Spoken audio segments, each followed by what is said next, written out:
Welcome to the Industrial Talk Podcast with Scott MacKenzie.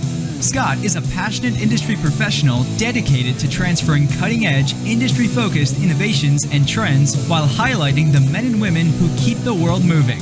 So put on your hard hat, grab your work boots, and let's go. All right. Once again, thank you very much for joining Industrial Talk, the #1 industrial-related podcast in the universe that celebrates industry professionals all around the world. You are bold, brave, you dare greatly, you innovate, you collaborate, you solve problems. You do this because you have a big heart, and that's why we celebrate you. You're changing the world as we speak. Thank you very much for what you do. Be proud of that. I'm so thankful that you support this ever-expanding industrial ecosystem. Thank you. All right.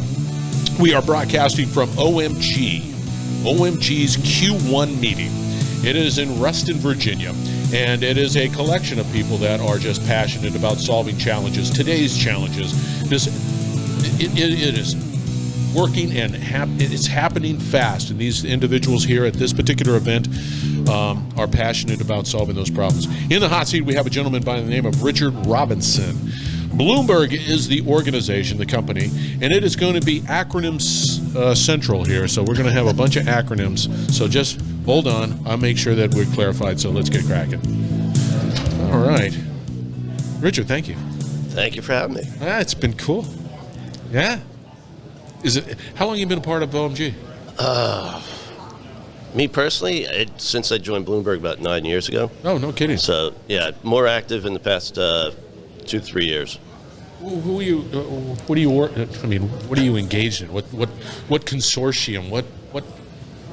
I can never keep that. That's why it's up to you. I'm actually chair of the Financial Services DTF. The DTF, okay, yeah, and that Domain Task Force. There you go. There you go. So financial services, obviously, Bloomberg's related to that a little bit. Small data company up in New York. A smidge. Yeah. Before we get into the conversation a little bit about FIGI and LIGI and FTDA and whatever else you can throw at me, give us a little background on who you are.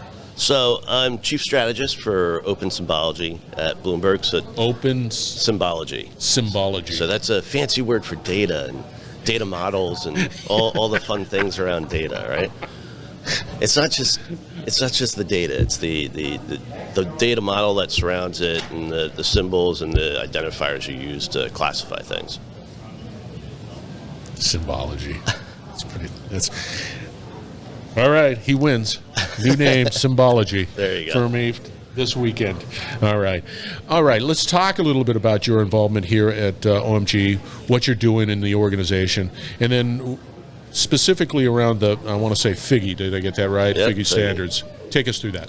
Yeah, so as part of my job for strategy, I look at the open data that Bloomberg supports, and Bloomberg does support 2 open data standards. One is the FIGI.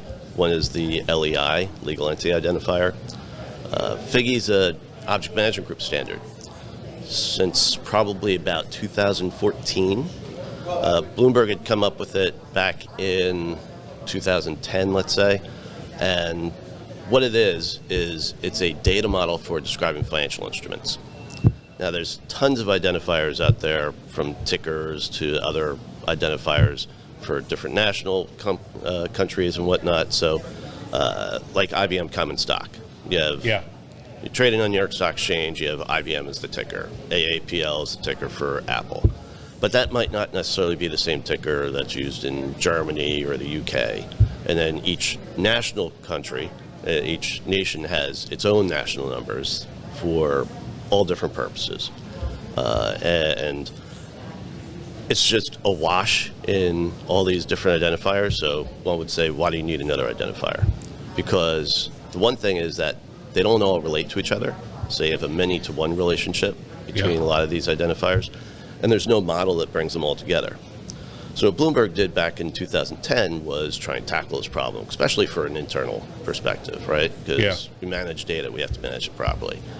So we had come out with this Bloomberg Global Identifier, and from the outset said that this is going to be free in open data, because a lot of identifiers that you have today, basically all of them except FIGI, you have to pay for. So if you want to database it, you want to resend it, redistribute it, you actually have to pay a fee to the person who owns that. Right? So from the outset, Bloomberg saw identifying IBM common stock on New York Stock Exchange as a commoditized item. It should be free and open and transparent. I know I can access it. Right, but if you go over 500 uses of it or whatever the licensing requires, you'll start getting calls from folks to pay for it. No way. Yeah, so that was the outset. Because it's Bloomberg, people were a little probably, they're saying, you need to standardize this and give the governance over somewhere. So looking at the object management group and the great organization that this is, and their basis that everything they do is open and they're highly technical, we thought bringing what we'd built to the object management group would be a good path. So we came to them, submitted it as a request for a proposal for creating a specification, went into the domain task force and the standards process here. And over I think it took 2 years, 18 months to 2 years to become a standard. It was written in an object management group and it was published as FIGI 1.0 and in use since then. Where do you see it going? I mean, they got 1.0, FIGI 1.0 as a standard. It's not a static type of thing. It's dynamic, I would imagine. And how are things changing within the financial world where this particular standard will change as well? Yeah, the important thing about being a data model is, if you look at, we'll use IBM as an example again. It's traded in New York Stock Exchange. That's where it's primarily listed. But there's also 20 exchanges in the U.S. where it's also listed. So they have their own tickers. Yeah. Then it's also traded in Germany, and 5 exchanges there. In Euro. And it's also traded in London Stock Exchange in British pounds. And it's probably over 200 trading venues that have IBM common stock listed on it in, let's say, 15 to 20 different currencies. How do you keep track of that? I don't know. For all the countries, they have one national number. So London, in the UK, they settle via a CEDAW. In the US, they settle via QSIP. They have Valorin numbers and all these other national IDs for the local settlement locations. So depository trust companies in the US. So those 20 tickers become one number that sells at the local depository. So now you have to match that up. And then there's a global ID, ISIN, that there's just one of those. So if one person's using one ID and another person's using another ID, how do you know where it's traded? So if you bought it in the US, but you use an ISIN number, or you bought it in Germany, you use an ISIN number to identify it, how do you know that it's actually settling in Germany versus the US? So what FIGI does is assign an ID at every level. So we have FIGIs that correspond to every single ticker, and then we have FIGIs that correspond to every national number, and then we have a FIGI at the top, the global identifier. In the metadata, and this is the part about being a data model, in the metadata of the exchange level ticker and that exchange level FIGI, we have the FIGIs of its parent for the US and its parent for Germany, and we also have the ultimate parent.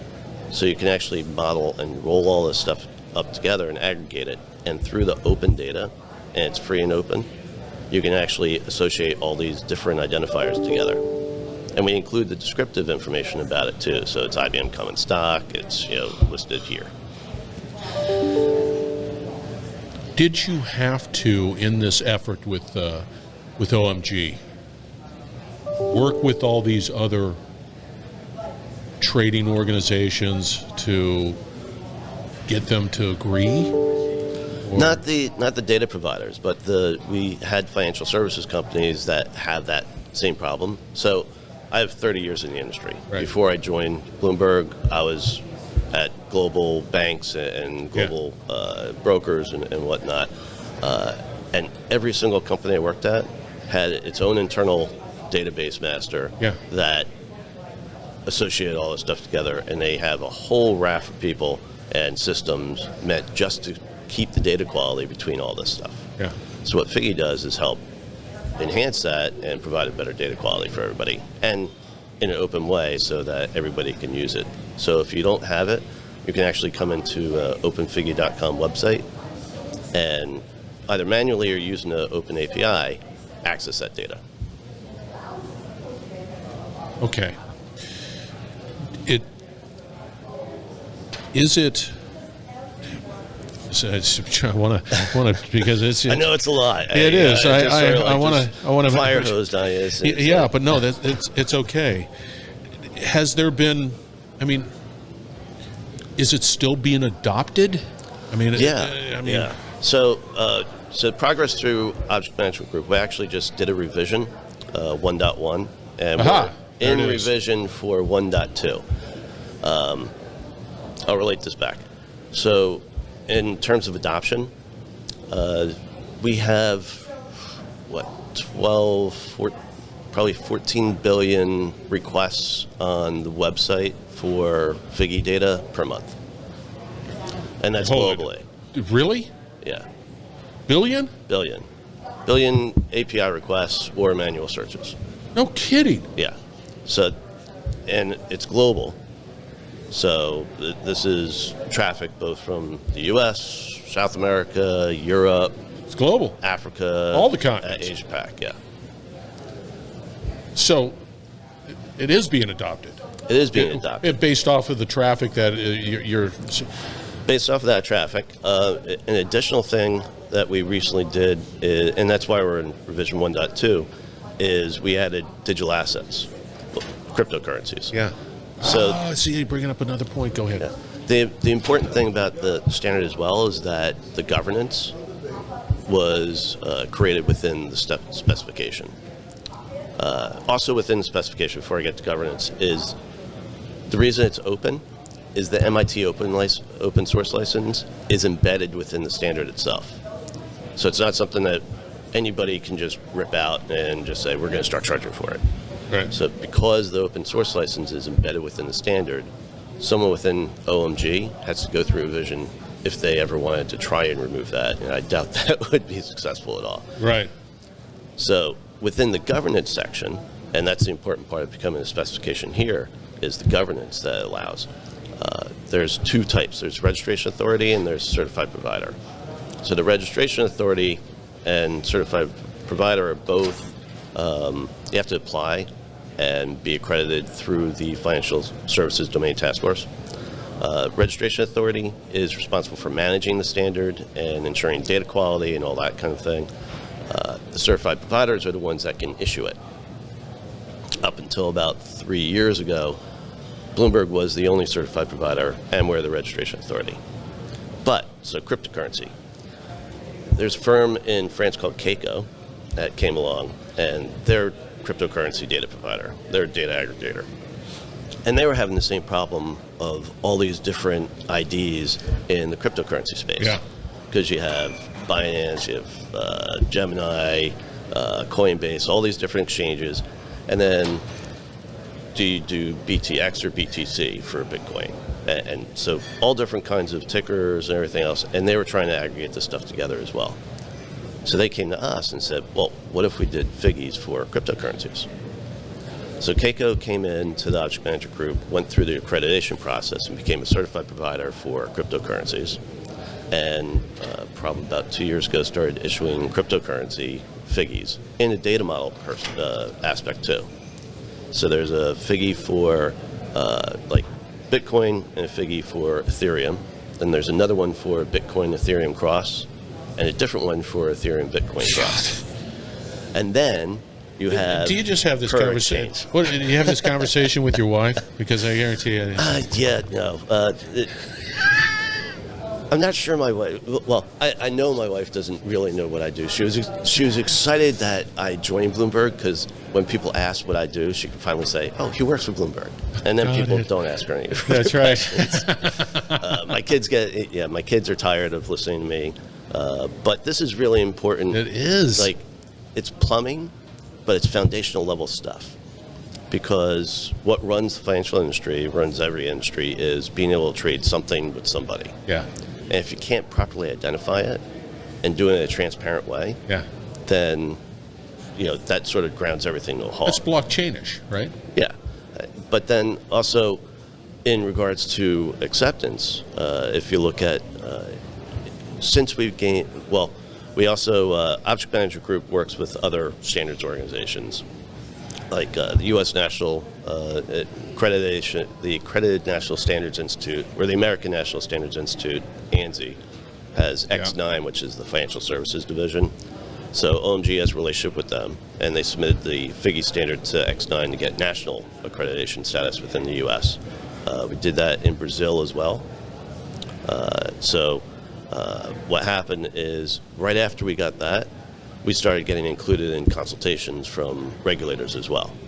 Because for transparency purposes, being able to use open data within regulatory reporting increases transparency for not just the big guys who can afford to pay fees and everything else, but also for your small and medium enterprises, individuals who are looking at reports, financial advisors or anybody else, and they can do it.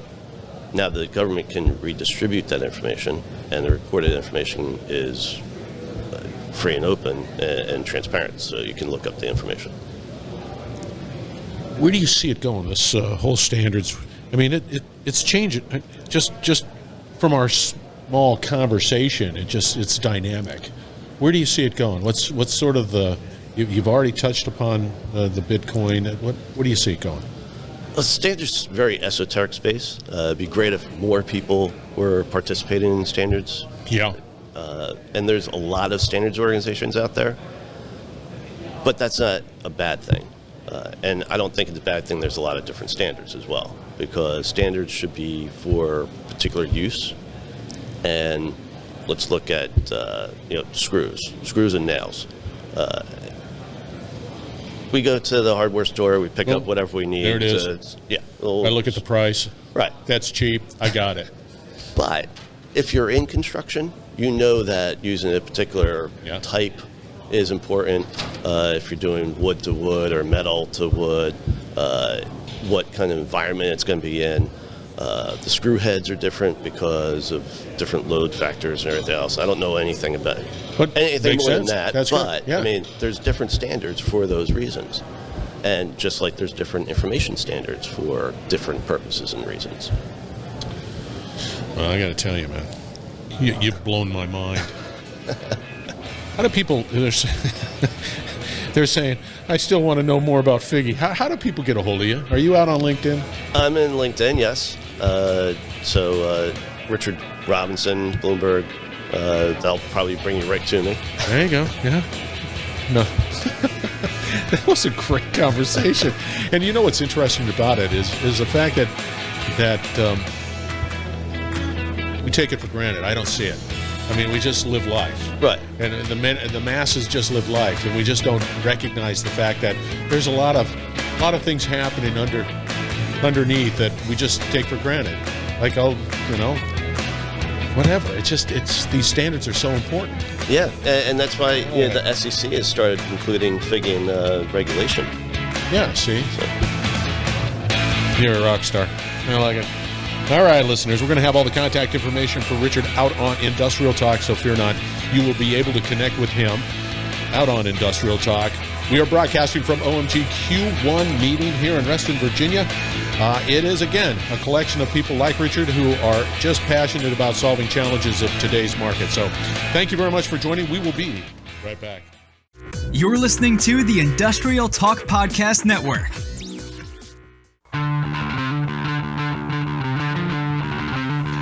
Richard Robinson is his name. Bloomberg is the organization. That was OMG's Q1 meeting in Reston, Virginia, and there's gold in that data. And because there's gold, there should be standards. There's got to be standards. That's what OMG, that's what Richard is working on. Great standards associated and wrapped around, and open standards. All right, everybody can benefit from all of this. Data's important. We gotta figure out how to wrangle that horse in. All right. We're building a platform, as I always say. Industrial Talk is here for you. Industrial Talk. If you have a podcast that you want greater attention, think about putting it on Industrial Talk's platform. That's what we're all about.